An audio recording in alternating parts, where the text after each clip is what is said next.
কি অদ্ভুত বিষয়, একজন ব্যক্তি অপর একজন ব্যক্তির বিরুদ্ধে অভিযোগ আনছেন, ধর্মীয় ভাবাবেগে আঘাতের একটা অভিযোগ আনছেন, এবং পরক্ষণেই দেখা যাচ্ছে যে ব্যক্তি অন্য এক ব্যক্তির বিরুদ্ধে অভিযোগ আনছে, ধর্মীয় ভাবাবেগে আঘাতের অভিযোগ আনছেন, সেই ব্যক্তিই ধর্মীয় ভাবাবেগে আঘাত দিচ্ছেন।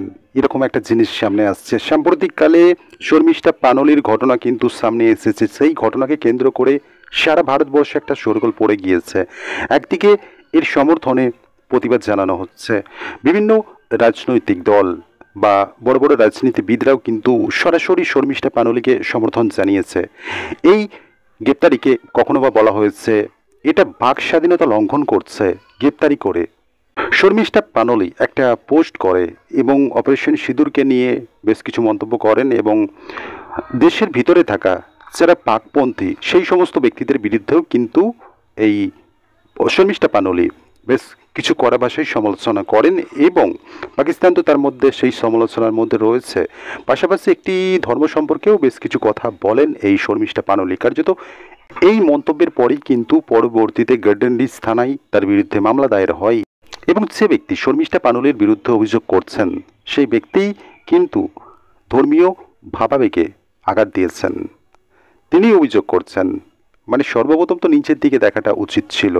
তিনি যে অভিযোগটা করছেন তিনি কি করেছেন সেটাও তো দেখা দরকার ছিল। কার্যত তিনি শর্মিষ্ঠা পানলির বিরুদ্ধে মামলা দায়ের করা মাত্রই কিন্তু শর্মিষ্ঠা পানলিকে কলকাতা পুলিশ হরিয়ানার গুরুগ্রাম থেকে গ্রেপ্তার করে কলকাতায় এনে আদালতে তোলে, এবং পরবর্তীতেই কিন্তু আসামে এই যে শর্মিষ্ঠার পানলির বিরুদ্ধে যে অভিযোগ করেছিল ওজাহাদ খান, এর বিরুদ্ধেই কিন্তু এবার মামলা দায়ের হলো মুম্বাইয়ে, এবং পাশাপাশি কিন্তু আসামের হিমন্ত বিশ্ব শর্মা মুখ্যমন্ত্রী কিন্তু স্পষ্টত এই বিষয়টা বলে দিয়েছে।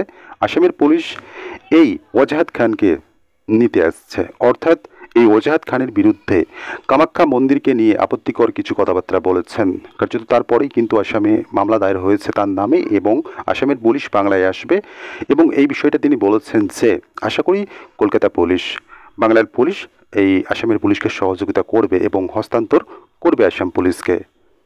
তবে ওজাহাদ খান কিন্তু ইতিমধ্যে পালিয়েছে, মানে গা ঢাকা দিয়েছে। এই বিষয়টা জানাচ্ছে লালবাজার পুলিশের পক্ষ থেকে। এই বিষয়টা জানানো হচ্ছে যে এই যে ওজাহাদ খান সে আপাতত গা ঢাকা দিয়েছে, পালিয়ে গিয়েছে। যখন সে শুনছে তার নামে দুটো রাজ্যে পাশাপাশি বাংলাতেও তার নামে কিন্তু মামলা দায়ের হয়েছে, এই ঘটনাটা সামনে আসার পর যে এই ওজাহাদ খান কামাখ্যা মন্দির নিয়ে আপত্তিকর কথা বলেছেন, তার বিরুদ্ধে মহারাষ্ট্র, আসাম এবং বাংলায় 3 জায়গায় মামলা হলো, এবং আসাম পুলিশ কিন্তু তৎপর হয়েছে এই ব্যক্তিকে, এই ওজাহাদ খানকে ধরতে, এবং এর বিরুদ্ধে কঠোর পদক্ষেপ গ্রহণ করতে চলেছে আসাম সরকার। এবং আসামে যদি এই ওজাহাদ খানকে নিয়ে যাওয়া হয় কার্যত সেখানে তার যে সঠিক ট্রিটমেন্ট বা সঠিক পন্থায় তার বিরুদ্ধে মামলা চলবে, এবং স্বাভাবিকভাবেই কিন্তু এই ওজাহাদ খানের কাছে এই হিমন্ত বিশ্ব শর্মার নামটা কিন্তু অত্যন্ত ভীতিকর একটা নাম। স্বাভাবিকভাবেই আমরা জানি হিমন্ত বিশ্ব শর্মার সম্পর্কে, তো স্বাভাবিকভাবেই এই ওজাহাদ খান কিন্তু গা ঢাকা দিয়েছে। এবার প্রশ্ন হলো অসম পুলিশ কলকাতায় বা বাংলায় কবে আসে, এবং এই ওজাহাদ খানকে ধরার পর তারা কি কি পদক্ষেপ গ্রহণ করে সেটা তো আগামীতেই দেখা যাবে। এবং সবথেকে বড় বিষয়, এই জিনিসটা হওয়া দরকার ছিল একদিকে যখন একই অভিযোগে গ্রেপ্তার হয়েছে শর্মিষ্ঠা পানলি, পাশাপাশি সেই একই অভিযোগে দোষী সাব্যস্ত এই যে আজাদ খান। তো স্বাভাবিকভাবেই এক্ষেত্রে আশা করি শর্মিষ্ঠা পানলির গ্রেপ্তারিতে যারা সমর্থন জানিয়েছিল, যারা বলেছিল এই যে শর্মিষ্ঠা পানলি বাক স্বাধীনতা লঙ্ঘন করেছে, তাকে গ্রেপ্তার করা উচিত, তার বিরুদ্ধে মামলা হওয়া উচিত, স্বাভাবিকভাবেই কিন্তু তাদের নিঃসন্দেহে তারা আশা করি এই ওজাহাদ খানের গ্রেপ্তারিতেও সমর্থন জানাবে। কারণ ধর্মনিরপেক্ষতা, বাক স্বাধীনতা এগুলো একতরফা হতে পারে না, উভয় পক্ষেরই সমানই কাম্য।